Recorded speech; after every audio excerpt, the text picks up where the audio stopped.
Yo comparto plenamente su punto de vista.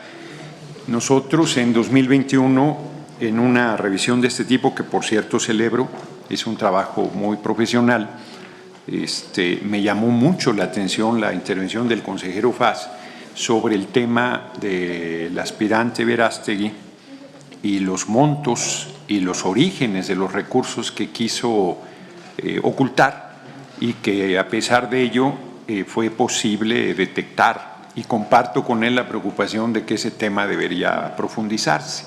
Ahí me parece que hay una conducta que es dolosa y que además los montos que están ahí considerados son muy importantes. Nosotros en 2021 nos quedamos, fueron actos de injusticia, protestamos aquí afuera, así lo consideramos nosotros, por el retiro de las candidaturas a Raúl Morón en Michoacán y a Félix Salgado Macedonio en Guerrero, por cantidades ínfimas. Yo creo que tiene razón, consejero Quive Espadas, que es una sanción desproporcionada, que es una sanción que debería ser la última en realizarse ante situaciones de una gravedad extrema, y no pues cuando hay detecta alguna insuficiencia en el reporte financiero correspondiente. Yo creo que eso que es muy, muy importante. Y por cierto, en ese orden de ideas, yo quiero plantear también que nosotros, cuando digo nosotros me refiero a nuestro movimiento, queremos el fortalecimiento de este órgano electoral. Aquí estamos, aquí participamos. Efectivamente, nuestra lucha de décadas fue por construir un árbitro imparcial y no que el gobierno tuviera el control de los procesos electorales. Nosotros, como aquí lo he manifestado en diferentes momentos, tenemos compañeros, compañeras que perdieron la vida simplemente por luchar por la defensa del voto. Para nosotros esta institución es muy cara, en el sentido de muy, muy importante. Y el que pueda tener transformaciones no quiere decir que le estemos atacando. Pues cuando el IFE cambió a INE, nadie dijo que lo querían desaparecer. Me parece inconcebible que ayer un expresidente del INE plantee estas cosas. Y él sí tuvo aquí parte en esa decisión arbitraria de retirarles el registro a Raúl Morón y a Félix Salgado Macedonio.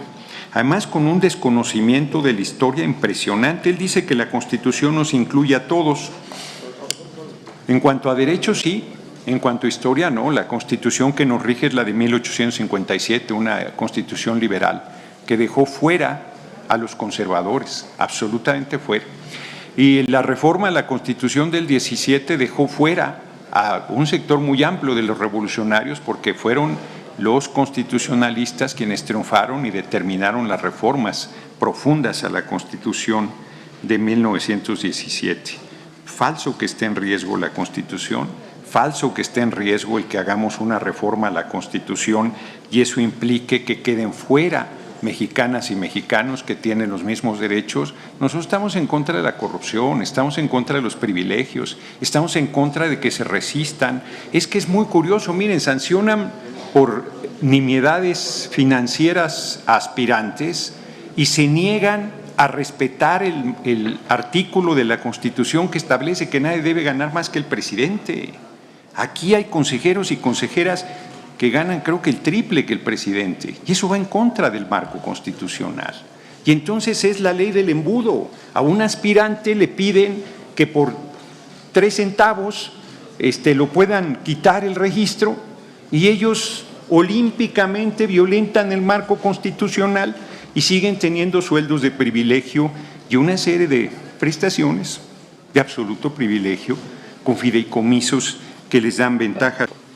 Y llamo nuevamente a los representantes legislativos de los partidos, porque su presencia en esta mesa está estructuralmente diseñada justo para eso, para retroalimentar en leyes las cosas que resulten problemáticas o necesarias de precisar en el funcionamiento de este órgano administrativo que de repente, ahora parece también que por mandato jurisdiccional, le toca legislar. De eso es de lo que estamos hablando cuando planteamos una serie de cambios al marco constitucional, y no de atentar contra las instituciones, contra el voto de la gente. Hay funcionarios del INE que están capacitando, diciendo que es la última elección, que este órgano va a ser, que va a desaparecer, que está en peligro la democracia. Mismo discurso hipócrita que hizo ayer Lorenzo Córdoba Vianel. Entonces, yo creo que debería existir mucho más ponderación, mucho más congruencia entre lo que se exige, lo que se plantea y lo que se lleva a cabo. No, yo quería señalar una cosa. A ver, quiero ser muy claro en esto. El dictamen pretende una solución estrictamente legal, a la cual yo estoy oponiendo un mandato constitucional. Y quiero ser expreso en esto porque esto es uno de los asuntos que el Congreso tiene pendiente de legislar. Es decir, la propia ley tendría que prever una gama de sanciones posibles, valorando las condiciones en que no se presenta un informe de precampaña. En ese sentido, otra vez, al INE le toca resolver cuestiones que son fundamentalmente legislativas. Así es que, como doy una de sal, doy una de azúcar.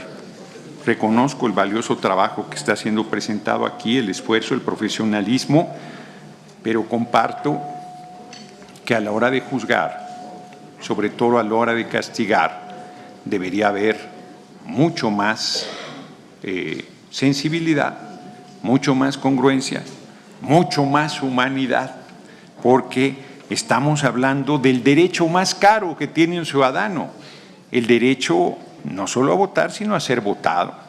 Y el que pasen por encima de tu derecho a poder participar, ya de por sí para los, como aquí también se ha manifestado, para los candidatos independientes, o sea, de los partidos no salen en una misma línea porque dependiendo de la fuerza del partido tienen ventajas legítimas y un candidato independiente empieza como 50 metros atrás de la meta.